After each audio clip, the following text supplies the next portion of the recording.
Assalamualaikum warahmatullahi wabarakatuh. Perkenalkan, nama saya Aisyah Zahra, NPM 180301-2003. Di sini saya akan menjelaskan tentang filologi, teori dan penerapannya untuk memenuhi tugas ujian tengah semester mata kuliah filologi.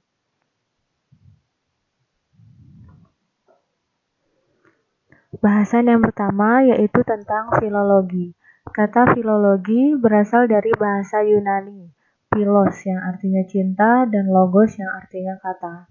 Filologi merupakan pengetahuan yang menginformasikan tentang cerita-cerita pada masa lampau, baik dalam bentuk tembang maupun cerita, narasi.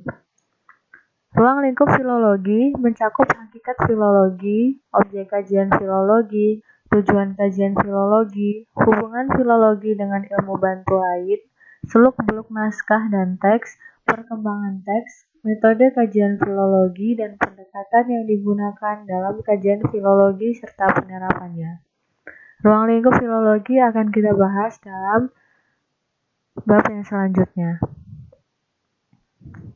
Yang selanjutnya yaitu objek kajian filologi.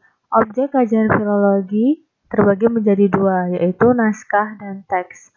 Naskah adalah sebuah bentuk karya tulis yang berisi ide atau gagasan yang berupa bahan, baik berupa kertas, geluang, buku, dan sejenisnya. Naskah merupakan benda konkret yang dapat dipegang.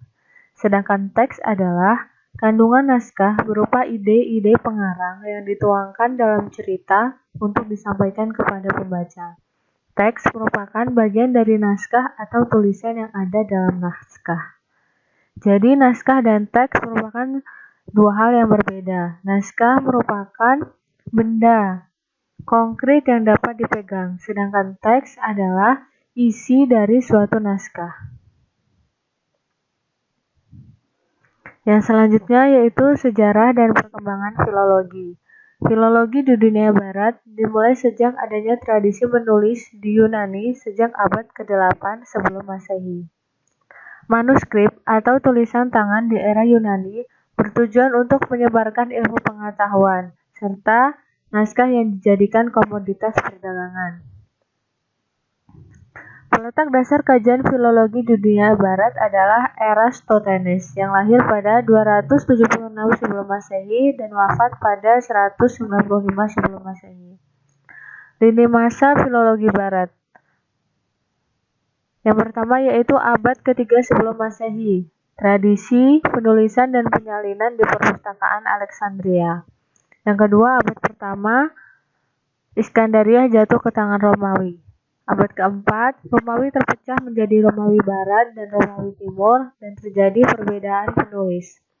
Abad ke-13 yaitu zaman Renaissance dan yang terakhir yaitu abad ke-15 di mana mesin cetak diciptakan atau disebut juga Gutenberg. Yang selanjutnya yaitu hubungan filologi dengan ilmu pengetahuan lain. Yang pertama yaitu ilmu sejarah. Hubungan filologi dengan ilmu sejarah, karena sejarah diperlukan dalam mengkaji naskah lama, karena isi dalam naskah lama juga memuat tentang sejarah kebudayaan.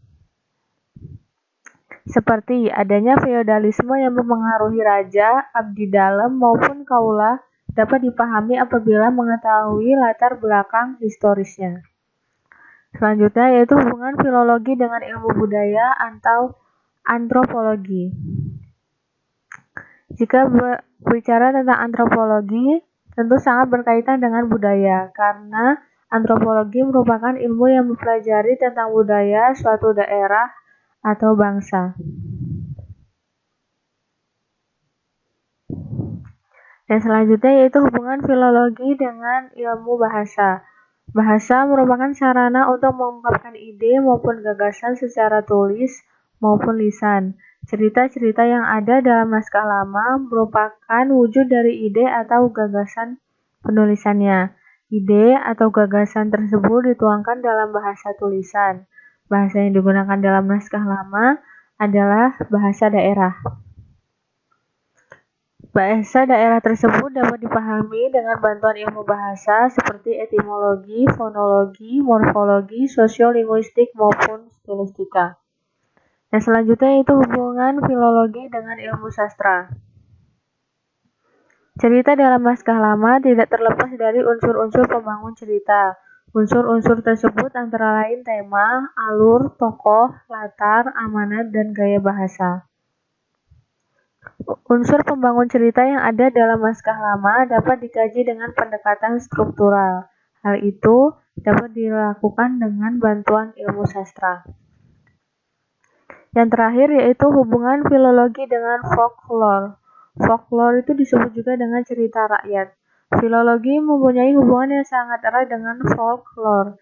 Cerita yang ada dalam naskah banyak berasal dari cerita lisan, kemudian ditulis. Folklore dikenal dengan adanya tradisi lisan. Tradisi lisan tersebut dapat berupa legenda, dongeng, mite, sage, mantra yang sering dibaca pada saat upacara rakyat. Yang selanjutnya yaitu kodikologi dan tekstologi.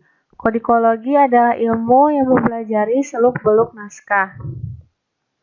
Hal-hal yang dipelajari dalam kodikologi adalah umur naskah, perkiraan penulisan naskah, penyusunan naskah, penyalin naskah, tempat penulisan, bahan atau media, dan alat tulisnya. Ruang lingkup penelitian kodikologi terbagi menjadi 5. Yang pertama yaitu identifikasi naskah, yang meliputi tempat penyimpanan naskah, judul naskah, nomor naskah, jumlah teks, jenis naskah, bahasa naskah, tanggal penulisan, tempat penulisan, penulis atau penyalin, pemilik naskah, dan katalog lain. Kemudian yang kedua yaitu bagian buku. Bagian buku dalam penelitian kodikologi merupakan bahan atau alas, cap kertas, watermark atau countermark, termasuk light lines, garis-garis halus, dan chain lines, garis-garis yang mengikat. Warna tinta, kondisi naskah, jumlah halaman, jumlah baris per halaman, dan sebagainya. Yang selanjutnya yaitu tulisan. Tulisan dalam penelitian kodikologi merupakan aksara, jenis huruf atau font, jumlah penulis, tanda koreksi, punktuasi, rubrikasi, hiasan huruf, iluminasi, dan ilustrasi. Yang selanjutnya yaitu penjilidan. Penjilitan dalam penelitian kodikologi merupakan bahan sampul, ukuran sampul, rusuk, pengikat, perbaikan, dan motif sampul. Dan yang terakhir yaitu sejarah naskah.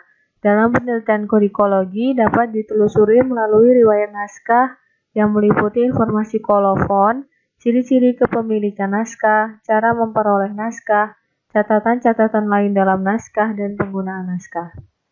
Yang selanjutnya yaitu tekstologi. Tekstologi adalah ilmu yang mempelajari seluk-beluk teks.